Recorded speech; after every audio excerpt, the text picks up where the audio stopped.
देखिए मैं तकरीबन आज 12-14 साल हो गए। एक इत्तेफाक कहें, मैं पहले जब मेरी आंख का इशू हुआ तो मेरी बड़ा कंसर्न था उस पर कि लोग बड़ी अजीब अजीब बातें शायद इस पर कर सकते हैं। मगर तकरीबन 12-14 साल से एक कंडीशन है मेरी, सेंट्रल सीरस रेटिनोपैथी उसको बोलते हैं, डिटैचमेंट ऑफ रेटिना। जब वेदर चेंज होता है तो मुझे दिक्कत होती है, प्रॉब्लम होती है, और उसका कुछ ट्रीटमेंट है जो होता है। सो आई एम फाइन नाउ, अल्हम्दुलिल्लाह, अल्लाह का शुक्र है। वो ये रेगुलर प्रॉब्लम मुझे रीअकर होती है, एवरी ईयर होती है जब भी वेदर, एक्सट्रीम वेदर में चेंज आता है। मैं आज के केस के हवाले से बात करना चाहूँगा, इमरान खान साहब और उनकी अहलिया बुशरा इमरान का। आज अलकादिर का केस था। आज 29 दिनों के बाद केस फिक्स होता है। 28 दिन की अपॉर्चुनिटी थी अडयाला जेल के पास वकालतनामे देने की। आज बेंच ने हेयरिंग रिज्यूम करते ही हदायत दी कि अपीलें आर्ग्यू करनी शुरू करें, अपीलों पर समाअत करें। तो आज बड़े अदब से हमने फाजिल जजेस को कहा कि आपके हम पिछले ऑर्डर से इतफाक़ नहीं करते और उनको हम सुप्रीम कोर्ट में चैलेंज करना चाहते हैं, जैसे हर वकील का एक राइट होता है, और हम रूटीन में आपके जैसे ऑर्डर्स चैलेंज करते हैं। आपके हम ऑर्डर्स को इसलिए चैलेंज नहीं कर पा रहे कि अडयाला जेल हमें वकालतनामे नहीं देता, अडयाला जेल हमें मुलाकात नहीं देता। जब तक वकील के पास लड़ने के लिए मुकदमे तो बेशुमार हैं, मगर वकालतनामों से हम नहत्ते बैठे, केसेस कैसे फाइल करें, केसेस कैसे लगवाएं। उनको मैंने ईमान मजारी के ऑर्डर की भी मैंने मिसाल दी कि इसी तरह एक खातून, एक गरीब थी, लॉयर थी, उनको सुप्रीम कोर्ट ने उनकी दाद रसी की ना, उनको एक डायरेक्शन मिला कि आप इनकी ज़मानतें सुनें। उसी तरह हम भी 16 महीने से इस्लामाबाद हाई कोर्ट में हम पाक्ड हैं। नैब ने बेशुमार बहाने बनाए, कभी टीम नहीं है, कभी बीमार हैं, कभी रिकॉर्ड नहीं है, कभी टीम तब्दील करनी है, कभी इनकी ज़मानत मेंटेनेबल नहीं है। वो सारे इश्यूज जब क्रॉस करके हम फाइनली हियरिंग मैच्योर होती है तो कहा जाता है कि आप मेन अपील पे अपने दलाइल दें। मेन अपील हज़ारों सफ़ों पे है, कई गवाहों पर मुश्तमिल है, साइफर 3-4 महीने लगे थे। तो यहाँ पर तो मामलात बहुत और हैं। इमरान खान साहब की आंख का मसला, उनकी अहलिया की आंख का मसला, सॉलिटरी कन्फाइनमेंट, कैद तन्हाई में जो रखा हुआ है, ये सारे ऐसे इश्यूज़ हैं जिनके ऊपर फौरी 10 मिनट वाली हेयरिंग जो है ना, वो हम डिज़र्व करते थे, वो हमें नहीं दी गई। सो वो हेयरिंग लेने के लिए हम अपना राइट इस्तेमाल करेंगे। सॉलिटरी कन्फाइनमेंट का भी इशू है और भी इशूज़ हैं। सो आज अदालत को हमने अपनी यही फ्रस्ट्रेशंस बताई। मल्टीपल अटैम्प्ट्स अडयाला जेल, वो वकालतनामा नहीं देते, सुप्रीम कोर्ट जाने नहीं देते। क्यों नहीं जाने देते? कि हमारे यहाँ पर फैसले टाइम बार्ड हो जाएं, कि हमारे पास हमारा वक्त निकल जाए आगे जाने का। तो आज अदालत ने हमारे तमाम गुजारिशात को और हमारे सबमिशंस को रिकग्नाइज करते हुए हमारी दादरसी की है। चीफ जस्टिस साहब ने, उन्होंने सख्त नोटिस लिया है। उन्होंने अनफॉर्चुनेट का लफ्ज़ यूज़ किया कि अडयाला जेल क्या कर रहा है, और उन्होंने अडयाला जेल के सुप्रिटेंडेंट को, उन्होंने एडवोकेट जनरल इस्लामाबाद को और उन्होंने नैब को हदायत दी है कि 7 दिन के अंदर अंदर इनको तमाम वकालतनामे मुहैया किए जाएँ, ताकि हम अपनी लीगल बैटल और लीगल काविशें हम अपनी जारी रखें। आज मैंने अदालत को ये भी बताया कि पाकिस्तान की तारीख में और मेरी वकालत की तारीख में इमरान खान साहब की नुमाइंदगी करना, उनके केसेस लड़ना सबसे मुश्किल काम है। इसलिए मुश्किल काम नहीं है कि केस मुश्किल है, इसलिए मुश्किल है कि हालात, सरकमस्टांसेस बहुत मुश्किल हैं।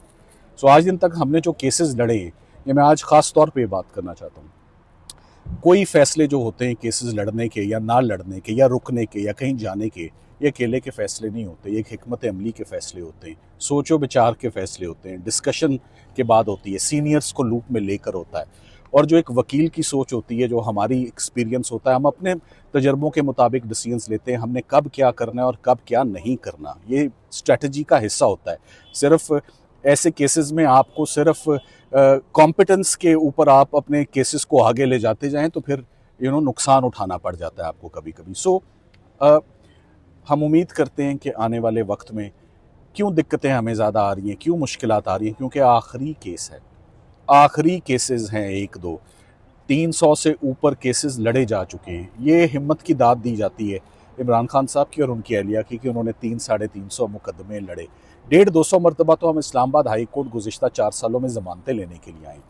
सो आज मैंने उनको ये भी गुजारिश की है कि मेरे क्लाइंट से मुलाकात करवाई जाए। इमरान खान साहब से, बुशरा इमरान साहिबा से मेरी मुलाकात होनी ज़रूरी है। अब वक्त काफ़ी ज़्यादा हो गया है। बुशरा इमरान से मुलाकात किए हुए तकरीबन अब 7वां महीना शुरू हो चुका है, और ये इतना लंबा डिस्कनेक्ट जो है ऑफ लीगल काउंसिल प्लीडर, ये मुनासिब नहीं है। सो आज 7 दिन की वार्निंग के साथ कि 7 डेज़ के अंदर अंदर हमें वकालतनामे मिले। हम उन वकालतनामों के साथ क्या करेंगे ये आप आने वाले दिनों में देख लेंगे। अच्छा, सलमान सफदर साहब, चूंकि आज आखिरी मोहलत दी, बात ये है, आज आखिरी मौके का क्या मतलब होता है? आखिरी मौका कोई आखिरी मौका नहीं होता। आखिरी मौका तब होता है जब कोई ऐसे हथकंडे इस्तेमाल कर रहा हो कि when he is obstructing the course of justice. आपको मालूम है ये अपील कब लगी है फॉर हियरिंग, कब मैच्योर हुई है? मई के महीने में। अप्रैल में ऑर्डर होता है, मई में फिक्स होती है। क्या मई में एक अपील लगने के बाद क्या जून में आखिरी मौका हो जाता है? ऐसा तो कभी नहीं होता। ना ऐसा कभी हुआ है, ना ऐसा कभी होगा कि आखिरी मौका किसी को दिया जाए कि आपने करना है तो कर दें। एक महीना गिनती का मैं आपको फिंगर टिप्स पे भी दिन, मैं वीक्स पे नहीं जाऊंगा, अभी दिन काउंट किए जा सकते हैं कि अपील कब मैच्योर हुई है और कब फिक्स हुई है फॉर हियरिंग। सो उससे पहले की अपील्स जो सीनियर अपील्स पड़ी हुई हैं वो आर्ग्यू नहीं होनी। तोशाखाना 1 नहीं होना, तोशाखाना 2 नहीं होना, नैब के पिछले फैसले पड़े हुए वो सीनियर इन नंबर हैं, वो प्रायर इन टाइम है। पहले वो केसेस होंगे तो उसके बाद ये केस होगा।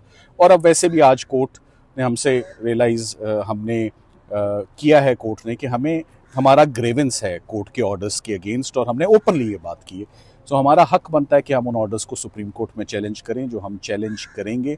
और चैलेंज करने के बाद फैसला लाएंगे इंशाल्लाह कि इस्लामाबाद हाई कोर्ट जमानतें सुने और जमानतों पे फैसला अपना देंगे। मुलाकात के हवाले से, मुलाकात बहुत ज़रूरी है। इतना लंबा डिस्कनेक्ट नहीं चल सकता। हम प्रोफेशनल लॉयर्स हैं, हमने केसेस की डिस्कशन ही करनी है। और मैं उम्मीद करता हूँ कि हमें ये जल्द मुलाकात के हवाले से भी एक, क्योंकि इस साल में खान साहब से 2 मुलाकातें हुई हैं, गालिबन दोनों ही मेरी हुई हैं, उसके अलावा और कोई तीसरी मुलाकात नहीं है। बहुत लंबा डिस्कनेक्ट है, उनको कुछ पता नहीं उनके केसेस में क्या हो रहा है, केसेस में कौन लड़ रहा है, केसेस में क्या रिजल्ट आ रहे हैं, क्या पोजीशन सिचुएशन है। तो एक अजीबो गरीब सी आई सेड दोबारा रिपीट करता हूँ, इमरान खान साहब की नुमाइंदगी करना इस वक्त मुश्किल तरीन काम जो है वो बना हुआ है। हम कोशिश कर रहे हैं, इंशाल्लाह we are doing our best, इंशाल्लाह अल्लाह कब बेहतर तक करेगा। ये मुलतवी हुई आज की समात? आज की समात की तारीख, उसमें एक चीज़ रेलिवेंट है, मेरी दाद रसी के लिए 7 दिन दिए गए हैं। कोर्ट ने हियरिंग कब रखनी है ये कुछ देर के बाद पता चलेगा। आपने जब जज साहब को कहा कि मुझे क्लाइंट से मुलाकात की इजाज़त दी जाए वकालतनामे साइन करने की, इससे पहले आपको अदालत की 2 दफ़ा इजाज़त दी, आपकी खान साहब से मुलाकात हुई है, लेकिन अब जब आज आपने वकालतनामों के हवाले से कहा तो जज साहब का क्या कहना था इस हवाले? देखिए, वो मैंने कह दिया, उन्होंने सुन लिया। मैंने 2-3 दफ़ा ये गुजारिश रिक्वेस्ट उनके आगे रखी। मैंने उन्हें ये भी कहा कि बुशरा इमरान साहिबा से तो एक दफ़ा भी मुलाकात नहीं करवाई गई 7 महीनों से, जो कि मेरी समझ से बाहर है कि ऐसा क्यों है। तो ये 2-3 दफ़ा ये बात कही है। अब मेरा ख्याल है कि हम आइंदा तारीख पर कैटेगोरिकली और स्पेसिफिकली इस पर कोई ऑर्डर्स भी लेंगे कि मुलाकात जो है वो करवाई जाए, ताकि इंस्ट्रक्शंस, ना सिर्फ एक मुकदमा तो नहीं है ना, बेशुमार मुकदमे। और कहाँ जाना है? इस्लामाबाद हाई कोर्ट से जो रिलीफ लेनी है यहीं से मिलनी है ना। अदालतों ने पहले भी रिलीफ दी है, तो अभी भी उन्हीं से रिलीफ मिलनी है, बताया आज कोर्ट को। Thank you very much.